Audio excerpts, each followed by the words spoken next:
का अपना टॉपिक है पादपों में खनिज पोषण। खनिज पोषण, सबसे पहले बात करते हैं हम पोषण के बारे में कि पोषण होता क्या है।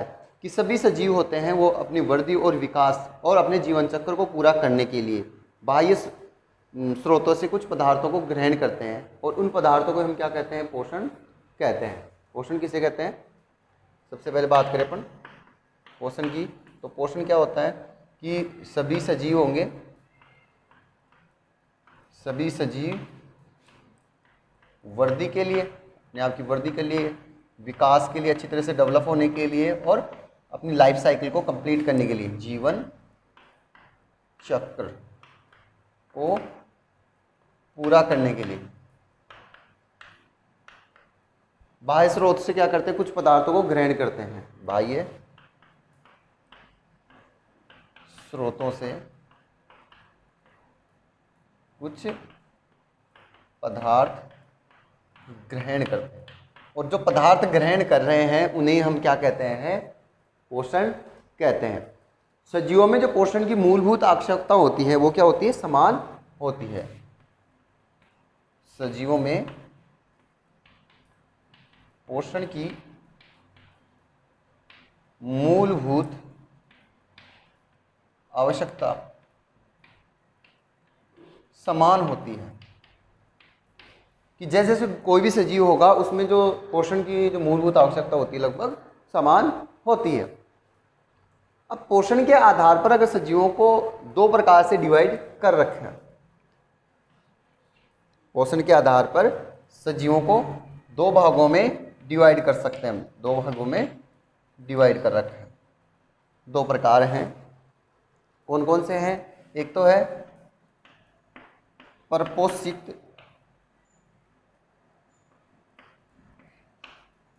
जीव और एक है स्वपोषित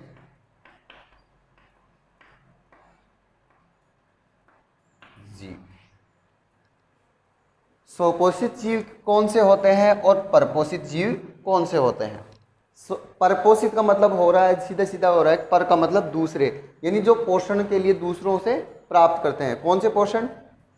वे सजीव जो कार्बनिक व अकार्बनिक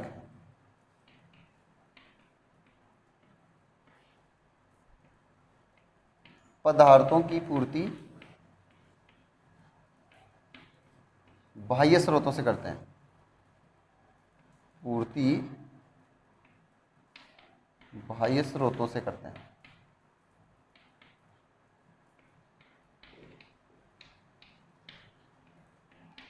यानी इनमें जो कार्बनिक पदार्थों की आवश्यकता होगी और अकार्बनिक पदार्थों की आवश्यकता, दोनों की आवश्यकता की पूर्ति के लिए क्या होते हैं, बाह्य कारकों पर निर्भर होते हैं, यानी बाहर से ग्रहण करते हैं। एग्जाम्पल के तौर पर अगर बात करें अपन, एग्जाम्पल के तौर पर हो गया कवक, हो गया जीवाणु, हो गया बैक्टीरिया जिसको बोलते हैं, फंगी, और जंतु हो गए। ठीक है, जो जंतु होते हैं वो सारे के सारे क्या होते हैं, परपोषित होते हैं। लेकिन यहाँ पर परपोषित पढ़ रहे हैं, परपोषित का मतलब यहाँ पर जो कार्बनिक और अकार्बनिक पदार्थ होंगे वो बाह्य स्रोतों से ग्रहण करते हैं। दूसरी ओर बात करें अपन स्वपोषित जीव। स्वपोषित क्या होंगे, जो खुद बना लेंगे, यानी कि वे सजीव जो कार्बनिक पदार्थों का निर्माण क्या कर लेते हैं, अपने शरीर के अंदर ही कर लेते हैं। लेकिन इनऑर्गेनिक जो अकार्बनिक पदार्थ होते हैं उनकी पूर्ति क्या करते हैं, बाह्य स्रोतों से करते हैं। तो स्वपोषी जीव क्या करेंगे, कार्बनिक पदार्थ का निर्माण कहाँ पर कर लेंगे, शरीर में ही, शरीर में, तथा अकार्बनिक पदार्थों को बाह्य स्रोत से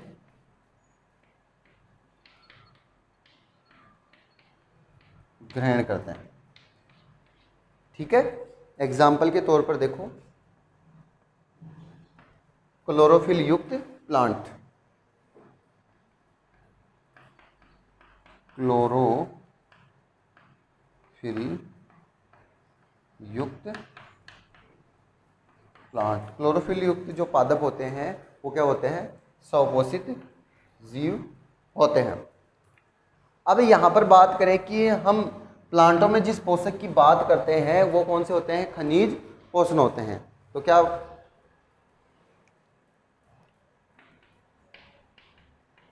पादपों में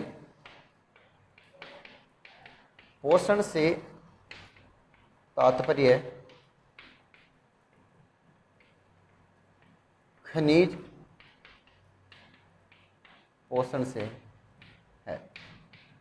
ठीक है, खनिज पोषण से, क्योंकि ये अकार्बनिक इनऑर्गेनिक जो मैटर होते हैं, जो पदार्थ होते हैं, वो क्या करते हैं? अपने शरीर में खुद में ही प्रोड्यूस कर रहे हैं, उत्पन्न करते हैं, लेकिन अकार्बनिक का यूज नहीं बना नहीं सकते। इसलिए हम यहाँ पर पढ़ेंगे अकार्बनिक पदार्थों के रूप में जो जिनका यूज करते हैं।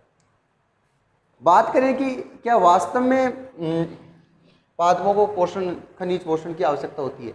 इसके लिए दो साइंटिस्ट थे, उन्होंने ये प्रमाणित किया था कि पौधे होते हैं वो खनिज पोषण की आवश्यकता उनको होती है। दो साइंटिस्ट थे, एक तो थे डी सोसर, कब आए थे? 1804 में। वह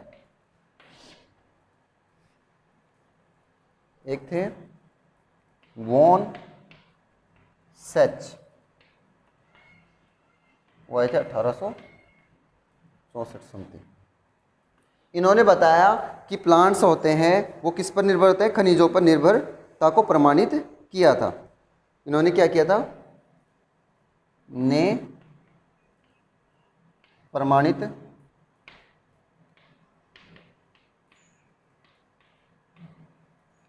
किया कि पादप खनिज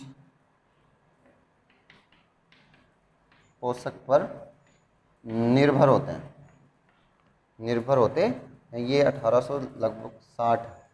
ठीक है, तो डी सोसर ने 1804 में और वॉन सेच ने जो 1860 में थे, इन्होंने दोनों ने ये प्रमाणित किया था कि पादप होते हैं वो किस पर निर्भर करते हैं? खनिज पोषण पर निर्भर होते हैं। ठीक है, नोट करो इसको। फिर इसके बाद में हम पढ़ते हैं पादपों में खनिज पोषण की आवश्यकता के अध्ययन की विधियां, कि पादपों में कौन कौन से पोषण होते हैं, उनकी विधियां कौन कौन सी होती है।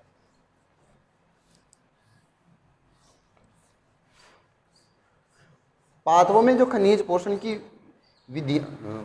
विधियां हैं वो 3 विधियां हम यहाँ पर पढ़ेंगे।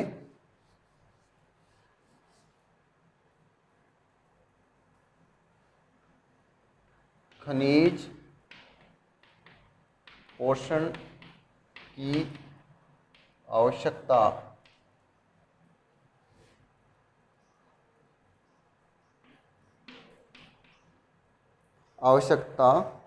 के अध्ययन की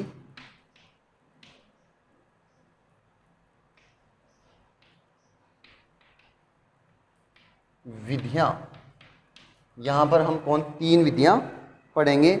सबसे पहली है पादप भस्म विश्लेषण। पादप भस्म विश्लेषण।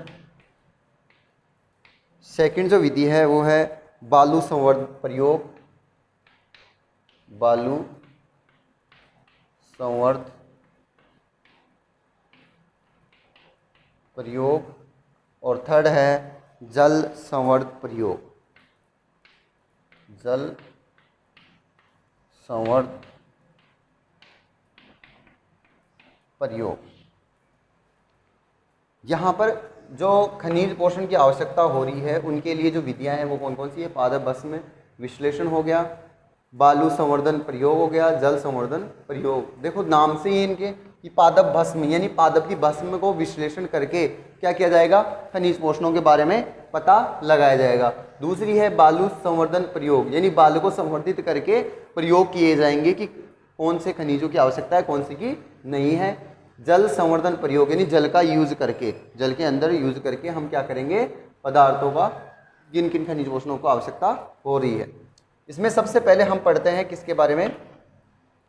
पादप भस्म विश्लेषण के बारे में पढ़ते हैं। पादप भस्म विश्लेषण में यह पता लगाया जाता है कि पादप में जो खनिज पोषण होते हैं वो कौन कौन से उपस्थित होते हैं। तो इस विधि द्वारा यह ज्ञात किया जाता है कि पादप में कौन कौन से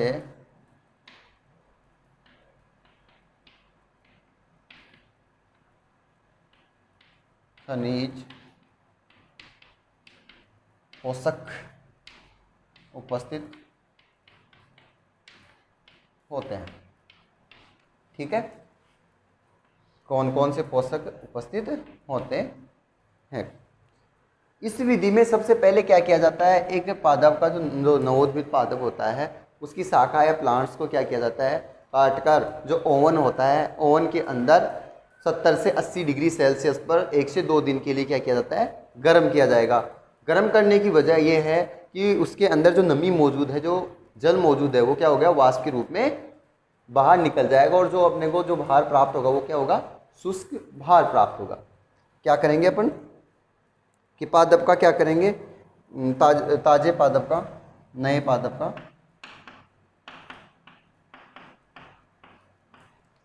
कि शाखा को ओवन के अंदर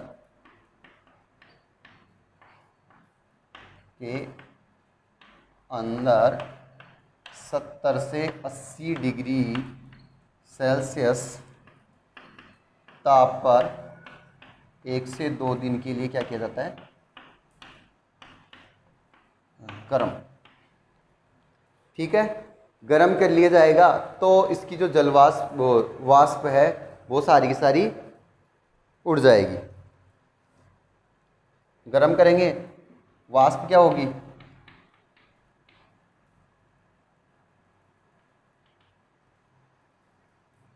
उड़ जाएगी और अपने को यहाँ पर जो प्राप्त होगा वो पादप का क्या होगा, शुष्क भार प्राप्त होगा। क्या होगा, पादप का शुष्क भार, पादप का क्या प्राप्त होगा, शुष्क भार प्राप्त होगा, क्योंकि इसके अंदर जो नमी थी वो सारी की सारी गर्म करने से उड़ गई। ओवन क्या होता है कि ऐसा एक बॉक्स होता है बंद किया हुआ, इसके अंदर क्या रखा जाता है, जो भी मैटर होता है उसको रखा जाता है और ऊपर से क्या कर दिया जाता है, इसको कम्प्लीटली बंद कर लिया जाता है और फिर इसको नीचे से क्या किया जाता है, लगे हुए प्लेट्स होते हैं वो क्या करता है, इसको गर्म किया जाता है और इसको कम्प्लीटली क्या रखा जाता है, बंद रखा जाता है। अब यहाँ पर क्या प्राप्त कर लिया हमने, पादप का शुष्क भार प्राप्त कर लिया। अब इस शुष्क भार को भट्टी के अंदर 600 डिग्री सेल्सियस पर क्या किया जाएगा, गर्म किया जाता है। क्या करेंगे हम,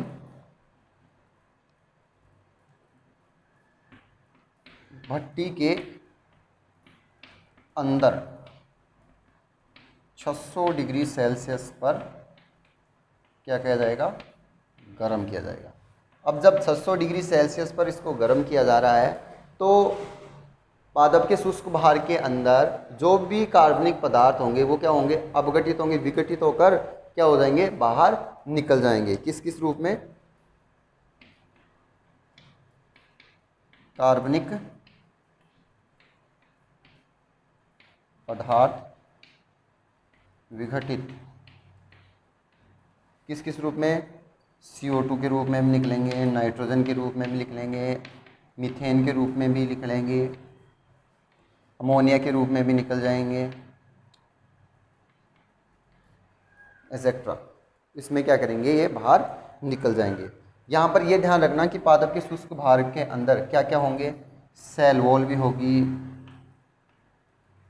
पॉलीसेकेराइड भी होगा, एमिनो एसिड भी होंगे, वसा भी होगी, प्रोटीन भी होगी, एक्सेट्रा आदि पदार्थ मौजूद रहेंगे। अब यहाँ पर इसको गर्म करते हैं 600 डिग्री सेल्सियस, तो कार्बनिक पदार्थ विघटित होकर किस रूप में बाहर निकल जाता है, carbon dioxide, nitrogen, ammonia, methane इन रूप में क्या निकल जाता है, बाहर निकल जाता है, बाहर निकल गया। अब यहाँ पर जो पदार्थ बचेगा वो क्या होता है कि यहाँ पर तो जब वाष्प के रूप में बाहर निकल रहा था तो शुष्क बार होता, अब ये यहाँ पर क्या बनेगा, पादप भस्म बचेगी। ये क्या प्राप्त होगी अपने को, पादप भस्म प्राप्त होगी। अब इस पादप भस्म के अंदर जो भी, क्योंकि यहाँ पर पादप भस्म क्या होंगे, अकार्बनिक पदार्थ ही मौजूद होंगे, कार्बनिक पदार्थ, क्योंकि कार्बनिक पदार्थ को गर्म करने पर बाहर निकल गए, ठीक है, और अकार्बनिक पदार्थ वह अवाष्पशील, अवाष्पशील, अगर वाष्पशील होते तो वैसे निकल जाते, वाष्प के रूप में बाहर निकल जाते। यहाँ से पादप भस्म में के अंदर जो जो खनिज पोषक मौजूद होते हैं उनके द्वारा क्या कर लिया जाता है, इसका विश्लेषण कर लिया जाता है। क्या कर लिया जाएगा, भस्म से पादप में उपस्थित खनिज पोषक का पता लगाया जाता है।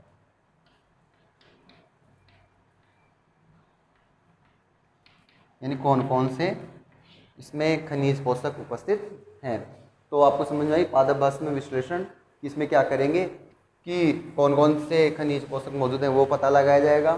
ताज़ी शाखा को ओवन के अंदर 70 से 80 डिग्री सेल्सियस पर गर्म करेंगे, जिससे क्या प्राप्त होगी, वाष्पशील पदार्थ बाहर निकल जाएंगे, पादप की बस शुष्क भार प्राप्त होगा। शुष्क भार को फिर भट्टी के अंदर 600 डिग्री सेल्सियस पर गर्म करना है, तो कार्बनिक पदार्थ विघटित होकर बाहर निकल जाएंगे, जिससे अपने को क्या प्राप्त होगी, पादप भस्म प्राप्त होगी। और इस भस्म से हम क्या कर लेंगे, पौधे के अंदर जो भी खनिज पोषक मौजूद हैं उनका पता लगा लेंगे। तो नोट करो इनको, फिर इसके बाद में जो दो विधियाँ बच रही हैं उनको पढ़ते हैं।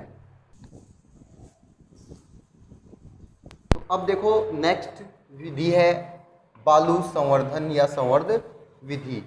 बालू संवर्ध विधि में क्या करेंगे कि शुद्ध बालू में पौधा को उगाया जाएगा और समय समय पर उसमें आवश्यक पोषक विलयन को डाला जाएगा। यानी हम जो शुद्ध बालू होगी, शुद्ध जो मिट्टी होगी, उसके अंदर पौधे को रोपित करेंगे और जिस जिस पोषक की क्या होगी आवश्यकता होगी उसके अनुसार क्या करेंगे, उनको पोषक उपलब्ध करवाएंगे। इसके लिए जो शुद्ध बालू प्राप्त करने के लिए सबसे पहले जो बालू को किससे, HCl से साफ किया जाता है। HCl की प्रेजेंट में क्या कर दिया जाएगा, इसको साफ किया जाएगा बालू को और इससे सुखा दिया जाएगा। सुखाने के बाद में HCl से क्यों धोया जा रहा है, क्योंकि इसके दौरान कोई भी खनिज उपस्थित न हो, इसके धोने के बाद कोई भी खनिज मिट्टी में उपस्थित न हो और उसको सुखाया जाएगा। सुखाने के बाद में क्या कर दिया जाएगा, उसमें पौधे रोपित कर दिए जाएंगे। कुछ इस विधि द्वारा, आगे देखो, इस विधि द्वारा विभिन्न पोषक तत्वों की कमी से पादपों में उत्पन्न होने वाले न्यूनता के लक्षणों की जानकारी प्राप्त करते हैं। कि हम क्या करते हैं कि जो शुद्ध मिट्टी प्राप्त कर रहे हैं उसके अंदर दो जगह पर रोपित कर देंगे। एक में क्या करेंगे कि जैसे जैसे जिस जिस खनिज की आवश्यकता हो रही है वैसे वैसे उनको पौधे को डालते रहेंगे। ठीक है, प्लांट लगा दिया हमने, ठीक है। तो ये तो क्या होगा, पूर्ण विकसित हो जाएगा, क्योंकि जिस जिस पोषक तत्व की खनिज की आवश्यकता है वो अगर इसको पूर्ति हो रही है तो ये क्या करेगा, ग्रोथ अच्छी तरह से करेगा, अपना विकास, जीवन चक्र और वृद्धि क्या करेगा, अच्छी तरह से करेगा। लेकिन एक में क्या करेंगे, कुछ की कमी रख लेंगे। एक जो प्लांट है उसमें क्या करेंगे, इसके अंदर क्या करेंगे कि किसी पोषक तत्व की क्या रखेंगे, खनिज पोषक की क्या रखेंगे, कमी रहेंगे। उस कमी के दौरान इसमें जो पौधे में जो लक्षण उत्पन्न हो रहे हैं उन लक्षणों को क्या करेंगे, पता लगाकर उससे लक्षणों का जानकारी प्राप्त करेंगे कि न्यूनता के कारण कौन कौन से लक्षण उपलब्ध हो रहे हैं। एक वाले में तो क्या कर रहे हैं, पूर्ण रूप से जैसे जैसे जिस पोषक की आवश्यकता हो रही है वो डाल रहे हैं, और दूसरे में नहीं डाल रहे। ठीक है, लेकिन मिट्टी यहाँ पर कैसी है, शुद्ध मिट्टी है, शुद्ध बालू है। फिर बालू रेत के में क्या होती है, कई प्रकार की समस्याएं उत्पन्न होती हैं। उन समस्याओं को दूर करने के लिए इसके लिए समस्याओं को दूर करने के लिए क्या किया जाता है, क्वार्ट्ज का यूज़ किया जाता है, प्लास्टिक चिप्स का यूज़ किया जाता है, वर्मिकुलाइट का यूज़ किया जाता है, कृत्रिम मृदा का यूज़ किया जाता है। क्योंकि बालू रेत के अंदर कई प्रकार के कुछ पोषक तत्व खनिज पोषक क्या रह जाते हैं, मौजूद रह जाते हैं। इससे ये जो प्रयोग विधि होती है उसमें कुछ त्रुटियां रह जाती हैं। इन त्रुटियों को दूर करने के लिए हम क्या करते हैं, क्वार्ट्ज का यूज़ कर लें, प्लास्टिक का चिप्स का यूज़ कर लें, वर्मिकुलाइट का यूज़ कर लें, कृत्रिम मृदा का, इन सब का हम यूज कर सकते हैं। सबसे अधिक अगर किसी का यूज़ किया जाता है तो वो होती है वर्मिकुलाइट का यूज़ किया जाता है, कि वर्मिकुलाइट का सबसे ज़्यादा यूज़ किया जाता है। वर्मिकुलाइट को प्राकृतिक अवस्था से क्या किया जाता है, प्राप्त किया जाता है। इसको प्राकृतिक अवस्था में, पृथ्वी से प्राकृतिक अवस्था में प्राप्त किया जाता है। कैसे कि जब खनिज पोषकों को भट्टी के अंदर गर्म किया जाता है, कितना 2000 फ़ारेनहाइट पर गर्म किया जाता है, तो उसमें वह यह उत्पाद के रूप में क्या करती है, बाहर निकलती है। समझ में आया वर्मिकुलाइट क्या होती है। वर्मिकुलाइट प्राकृतिक पृथ्वी में प्राकृतिक अवस्था में मौजूद होती है और खनिज पोषकों का जब भट्टी के अंदर 2000 डिग्री फ़ारेनहाइट टेम्परेचर पर गर्म किया जाता है तो उत्पाद के रूप में बाहर निकलती है। अब इसके रासायनिक विश्लेषण की बात करें कि रासायनिक रूप से ये होता कैसा है, कौन, वर्मिकुलाइट। वर्मिकुलाइट क्या होता है, अक्रिय होता है, यानी ये किसी से भी क्रिया नहीं करता है। बात शुद्ध बालू में क्रिया भी कर लेती है, ठीक है, बंदे होती है, हल्का भार होता है, इसका वेट भी क्या होता है, हल्का होता है, और इसमें जो रेत के कण भी क्या होंगे, थोड़े दूर होते हैं, इसलिए जो इसका प्लांट का जो रूट सिस्टम होता है वो क्या हो गया, आसानी से ग्रो कर पाता है, वृद्धि कर पाता है। उष्मा रोधी होता है, यानी कि उसके अंदर हीट नहीं आ सकती। अधिक जल अवशोषण करता है, यानी जल अवशोषण की क्षमता भी अधिक होती है। तो ये तो होगी बालू संवर्धन विधि या संवर्धन विधि। बालू संवर्धन में क्या करें, मिट्टी के अंदर क्या कर रहे हैं, प्लांट्स को ग्रो करवा रहे हैं शुद्ध बालू के अंदर। एक में तो क्या करेंगे कि पहले तो ये देखेंगे कि पोषकों की जिन जिन की आवश्यकता हो रही है वैसे अच्छी तरह से करवाएंगे। अब किसी किसी क्या रखेंगे, किसी खनिज की क्या रखेंगे, कमी रखेंगे, और उस कमी को रखते हुए जो जो लक्षण, न्यूनता के कारण जो जो लक्षण उत्पन्न हो रहे हैं उनका हम क्या कर लेंगे, पता, जानकारी प्राप्त कर लेंगे, पता कर लेंगे। नेक्स्ट है जल संवर्धन या जल संवर्ध प्रयोग। जल संवर्ध प्रयोग के लिए सर्वप्रथम जर्मनी के एक वैज्ञानिक थे, कौन से, जूलियस सेच, 1860 में आए थे। उन्होंने प्रदर्शित किया कि पादपों को मृदा की एब्सेंट में भी क्या कर सकते हैं, पोषक विलयन का घोल में उगाया जा सकता है। यानी ये जरूरी नहीं है कि पादप मिट्टी के अंदर ही ग्रोथ करेंगे, हम क्या करेंगे कि पोषक विलयन लेंगे, उसके अंदर भी क्या कर सकते हैं, प्लांट को ग्रोथ करवा सकते हैं। कैसे,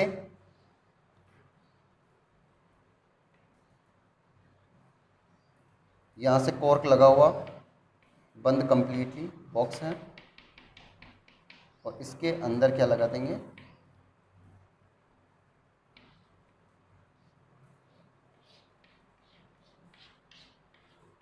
ये प्लांट है,